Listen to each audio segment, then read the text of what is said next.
Намаз оқы, ораза ұста, зекет бер, қажылығыңа бар. Намаз сіздің денсаулығыңа 100% кепілдік береді. Намазды парыз болғандықтан оқимыз.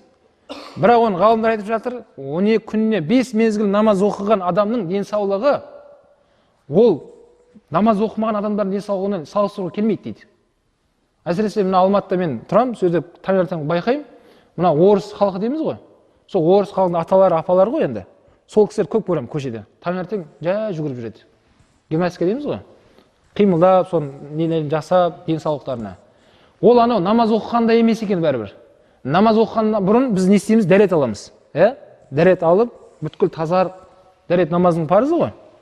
Дәрет алған кезде бүткіл сіз денеңізді тазалайсыз. Намазға кірген кезде рухыңызды тазалайсыз. Намазда бүткіл мынау денеңіздегі қимылдамайтын буынның өзі жоқ екен. Міне күніне 5 мезгіл осында қимылдап буындармен намаз оқыған кезде иіліп, мына жердегі тұздар тұрмайды екен ғой буындарда.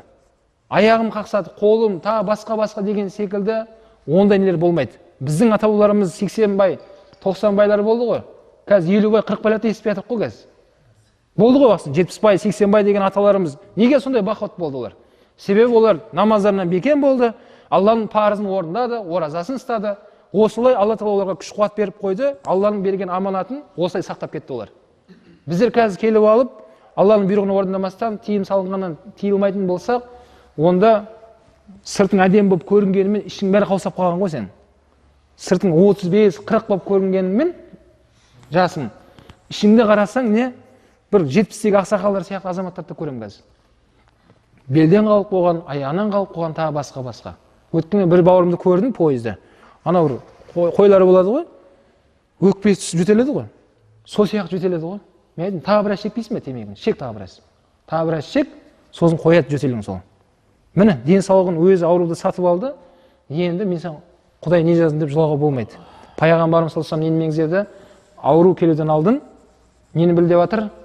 Денсаулықтың қадірін білейік. Денсаулық деген құрметті бауырлар, мынау денемізде Алла субхана ва тағала бізге құны жоқ денсаулықты беріп қойған. Қазақ не дейді? Денсаулық терең байлық дейді. Бір адам дұға қылады екен. Я Раббым, маған да байлық берші, адамдар секілді мен де еңсемді көтеріп бай болып жүрейінші кішкене. Мен де адам қатарлы көлікпен жүрейін деп дұға қылады екен да біреу. Түсінде періште адам кейпінде келіп оған былай деп айтты.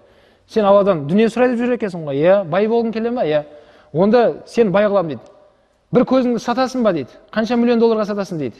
Ойбай сатпаймын мен алайын. Бүткіл денесінің мүшесін сенасын шығарады. Мына қолыңызда кішкентай тырнақтың өзін сатпайды ешкім. Қазір саған миллион доллар берем десе, ойланып тұрасың, жоқ сатпаймын дейсің. Мынаны аккуратно операциямен укол салып ауыртпастан аламыз дейді тырнағыңды. Десе сатпайсыз соны сен. Жоқ, қолым сонда саусақсыз тырнақсыз қалам ба? Керек емес дейсіз.